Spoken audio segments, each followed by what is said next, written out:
तो hello guys, next start करते हैं आज नेक्स्ट वीडियो को। तो आज का क्वेश्चन है हमारा रिमूव एलिमेंट। ये क्वेश्चन इजी कैटेगरी का है, लेकिन इंटरव्यू में लोग तो एक्स्ट्रा स्पेस यूज़ कर देते हैं या अननेसेसरली कॉम्प्लेक्स बना देते हैं। आज हम सॉल्व करेंगे लीड कोड 27 रिमूव एलिमेंट और समझेंगे कैसे इसको ओ एन टाइम और ओ वन स्पेस में सॉल्व करते हैं इन प्लेस। ओके, तो हमें दिया है एक इंटीजर एरे नम्स, एक वैल्यू वैल। हमें एरे में से वैल के सारे ऑकरेंस को रिमूव करना है, इन प्लेस करना है, एक्स्ट्रा एरे अलाउड नहीं है। रिटर्न करना है के क्या है? नंबर ऑफ एलिमेंट जो वैल के इक्वल नहीं है। कितने नंबर ऑफ एलिमेंट हैं हमारे पास जो वैल के इक्वल नहीं है? हमें के को रिटर्न करना है, जो डिनोट करता है नंबर ऑफ एलिमेंट जो वैल के इक्वल नहीं है।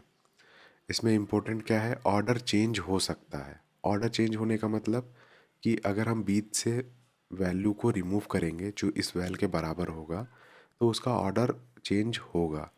सिर्फ फर्स्ट के एलिमेंट मैटर करते हैं, राइट? अगर हम रिमूव कर देते हैं, रिमूव करने के बाद लास्ट में हमारे पास स्पेस बचेगा, वो मैटर नहीं करता है। बस फर्स्ट के एलिमेंट ही मैटर करते हैं। तो इस क्वेश्चन को अच्छे से समझते हैं। यहाँ पर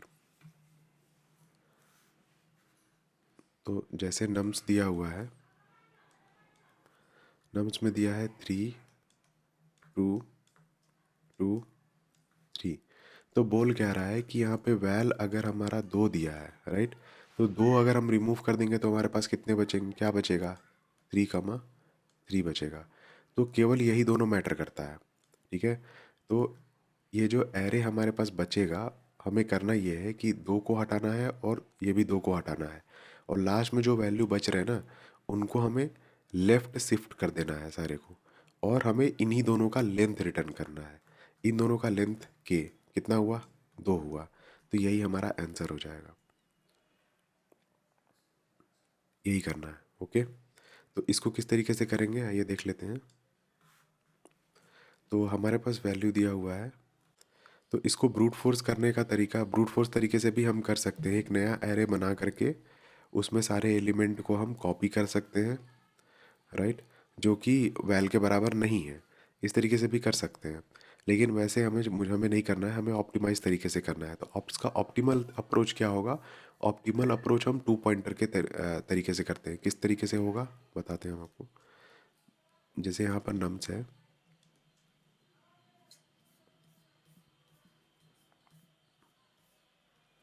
तो नम्स में वैल्यू दिया हुआ है 0 1 2 2 3 0 4 2, और वैल दिया हुआ है 2। तो इसको करने के लिए हम 2 पॉइंटर का यूज़ करते हैं। इसमें एक होगा रीड इंडेक्स और एक होगा राइट इंडेक्स, ठीक है? ये दोनों स्टार्टिंग में स्टार्ट होंगे 0 से। कहाँ से स्टार्ट होंगे? 0 से स्टार्ट होंगे, ठीक है?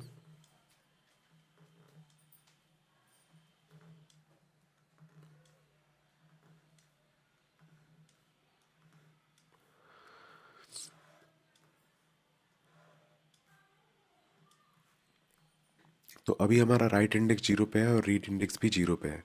रीड और राइट दोनों 0 पर है। तो रीड को हम तब तक आगे बढ़ाते जाएंगे जब तक हमें वैल्यू के बराबर मिलते जाएगा। रीड को चेक करेंगे कि क्या ये वैल्यू के बराबर है। अगर वैल्यू के बराबर है तो आगे बढ़ाते जाएंगे, ठीक है? तो क्या रीड वैल्यू के बराबर है? वैल्यू के बराबर नहीं है, तो हमें कुछ भी करने की ज़रूरत नहीं है। जब भी हमें दिखेगा कि ये वैल के बराबर है, तो हमें कुछ भी करने की ज़रूरत, जब भी हमको दिखेगा वैल के बराबर है, वैल के बराबर है, तो कुछ भी करने की ज़रूरत नहीं है। लेकिन जब भी हम देखेंगे वैल के बराबर नहीं है, तो हम राइट इंडेक्स के वैल्यू को रीड इंडेक्स में ओवरराइट करेंगे, ठीक है? तो अभी के लिए दोनों बराबर हैं, तो अभी और राइट इंडेक्स रीड इंडेक्स वैल के बराबर नहीं है। अगर रीड इंडेक्स वैल के बराबर नहीं है तो राइट इंडेक्स की वैल्यू को हमें रीड इंडेक्स में ऐड करना होगा। ठीक है, तो अभी वैल के बराबर तो नहीं है और राइट इंडेक्स की वैल्यू को हम रीड इंडेक्स में ऐड करेंगे भी तो कोई फ़र्क नहीं पड़ता। ठीक है, तो ये दोनों शॉर्टेड है तो इसमें हमें कुछ भी करने की जरूरत नहीं, तो रीड इंडेक्स हमारा आगे आ जाएगा और राइट इंडेक्स भी हमारा आगे आ जाएगा। अब चेक करेंगे क्या रीड इंडेक्स वैल के बराबर है, तो ये भी वैल के बराबर नहीं है, तो राइट इंडेक्स की वैल्यू को रीड इंडेक्स में ऐड कर देंगे, ओवर राइट कर देंगे। ठीक है, तो यहाँ भी हो जाएगा, कोई फ़र्क नहीं पड़ेगा यहाँ पर। जब तक हमें पहला वैल्यू नहीं मिलता है तब तक हम इन दोनों को आगे बढ़ाते जाएंगे। ठीक है, तो रीड इंडेक्स यहाँ पर आ गया, राइट इंडेक्स यहाँ पर आ गया। अब चेक करेंगे क्या रीड इंडेक्स वैल के बराबर है, तो वैल के बराबर है। तो वैल के बराबर है तो हमें कुछ करने की ज़रूरत नहीं है, बस रीड इंडेक्स को आगे बढ़ा दो। केवल रीड इंडेक्स को इस केस में आगे बढ़ाएंगे हम। राइट इंडेक्स यहीं पर रुकेगा, क्यों? क्योंकि यहाँ पर इसको इस इंडेक्स के वैल्यू को हमें ऐसे वैल्यू से ओवरराइट करना है जो इसके बराबर ना हो, इसीलिए हम राइट इंडेक्स को यहीं पर छोड़ देंगे। रीड को तब तक आगे बढ़ाते जाएंगे जब तक कि कोई हमें ऐसा एलिमेंट नहीं मिलता जो कि इसके बराबर नहीं होना चाहिए। तो अभी यहाँ पर आया तो ये भी इसी के बराबर है, तो राइट इंडेक्स को हम आगे बढ़ाएंगे। तो अभी देखो, अभी राइट इंडेक्स जो है, रीड इंडेक्स जो है, रीड इंडेक्स वो वैल के बराबर नहीं है। रीड इंडेक्स पे जो वैल्यू है वो वैल के बराबर नहीं है। अगर वैल के बराबर नहीं है तो इस वैल्यू को हम जो राइट इंडेक्स था उसमें ओवर राइट करेंगे। क्यों? क्योंकि ये दो को हमें रिप्लेस करना है इससे जो दो के बराबर नहीं है। तो जब हम इसको यहाँ पर ऐड करेंगे तो ये इस तरीके से हो जाएगा। ये सारा सेम ही है। यहाँ पर 0 था, 1, यहाँ पे 2 की जगह पे अब क्या आ जाएगा, इस 3 को हम इस 2 पे डाल देंगे तो यहाँ पर 3 आ जाएगा। ठीक है, आने के बाद राइट इंडेक्स पे हमारा 3 आ चुका है तो राइट इंडेक्स को हम यहाँ बढ़ा देंगे। ओके, और रीड इंडेक्स हमारा आगे बढ़ जाएगा। तो रीड इंडेक्स में फिर से वही वो वैल्यू मिली है मुझे जो कि इसके बराबर नहीं है, तो इस वैल्यू को हम फिर से राइट इंडेक्स में ऐड करेंगे तो 0 यहाँ पर आ जाएगा हमारा और राइट इंडेक्स फिर से आगे बढ़ जाएगा और रीड इंडेक्स भी आगे आ जाएगा। तो फिर अगर देखो तो रीड इंडेक्स पे हमारा वैल के बराबर नहीं है, तो रीड इंडेक्स की वैल्यू को फिर से हम राइट इंडेक्स में ऐड करेंगे, ओवर राइट करेंगे। तो फिर से यहाँ हमारे यहाँ पे 4 आ जाएगा और रीड इंडेक्स हमारा यहाँ पर आ जाएगा और राइट इंडेक्स भी आगे बढ़ जाएगा। फिर से अगर हम देखेंगे कि रीड इंडेक्स पे सेम ही वैल्यू है तो सेम वैल्यू को हमें कुछ भी नहीं करना है, बस सीधा आगे बढ़ जाना है। तो रीड इंडेक्स आगे बढ़ा दिए हम। अब आगे बढ़ने के बाद हमारे ये आउट ऑफ बाउंड चला गया, अब हमारे पास कुछ भी नहीं है प्रोसेस करने के लिए। तो अगर आप देखेंगे तो ये ऑलरेडी हमारा शॉर्ट हो चुका है।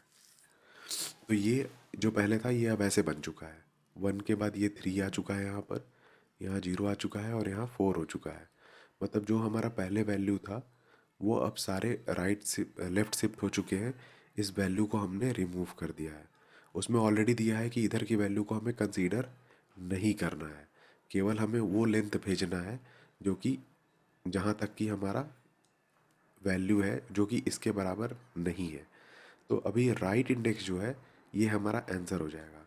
क्यों? क्योंकि वैल्यू तो यहाँ तक है, तो राइट इंडेक्स आंसर क्यों होगा? क्यों? क्योंकि ये 0 से स्टार्ट होता है, राइट? 0 1 2 3 4, लेकिन इसकी लेंथ कितनी है? 5, 1 2 3 4 5, इसीलिए हम राइट इंडेक्स को रिटर्न करेंगे। इसको सॉल्व करने के लिए कोड लिखने के लिए कोड लिख देते हैं हम इसका। तो हमें दो पॉइंटर चाहिए होते थे, पॉइंटर चाहिए रीड इंडेक्स जो कि 0 से चलेगा, ठीक है, और एक राइट इंडेक्स जो वो भी 0 से चलेगा। ठीक है, एक वाइल लूप लगाएंगे हम, तब तक इसको चलाते रहेंगे जब तक कि हमारा रीड इंडेक्स क्या होना चाहिए, फॉर लूप ही लगा देते हैं।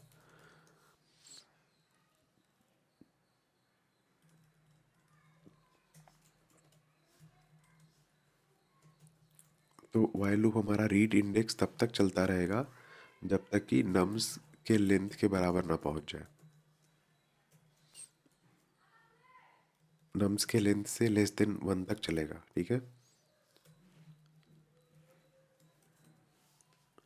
अब हम चेक करेंगे कि जो रीड इंडेक्स है, जो नम्स रीड इंडेक्स पे जो भी वैल्यू है, रीड इंडेक्स पे जो भी वैल्यू है,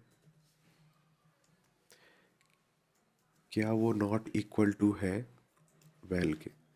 अगर नॉट इक्वल टू है, अगर इक्वल टू है तो हमें कुछ नहीं करना है, अगर इक्वल टू है तो हमें कुछ नहीं करना है, रीड इंडेक्स के वैल्यू को आगे बढ़ाते जाना है। ठीक है, अगर हमें इक्वल मिल जाता है, अगर हमें इक्वल मिलता है वैल के, तो हम रीड इंडेक्स को आगे बढ़ाते जाते हैं।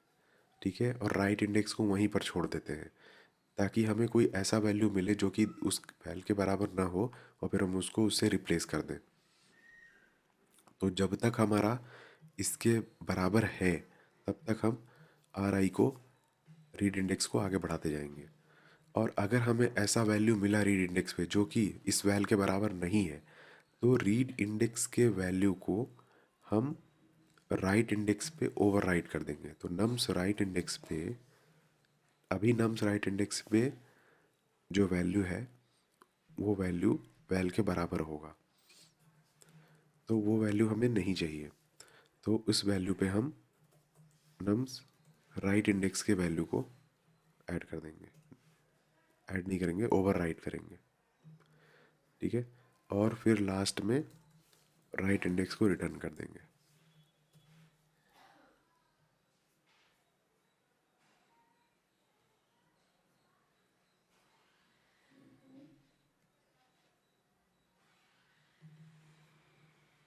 क्योंकि राइट इंडेक्स को हम यहाँ बढ़ा नहीं रहे हैं, राइट इंडेक्स को हमें बढ़ाना भी पड़ेगा। जब भी रिप्लेस कर रहे हैं तो फिर उसके बाद नेक्स्ट एलिमेंट को हमें रिप्लेस करना होगा। सेमी कॉलम छोड़िए,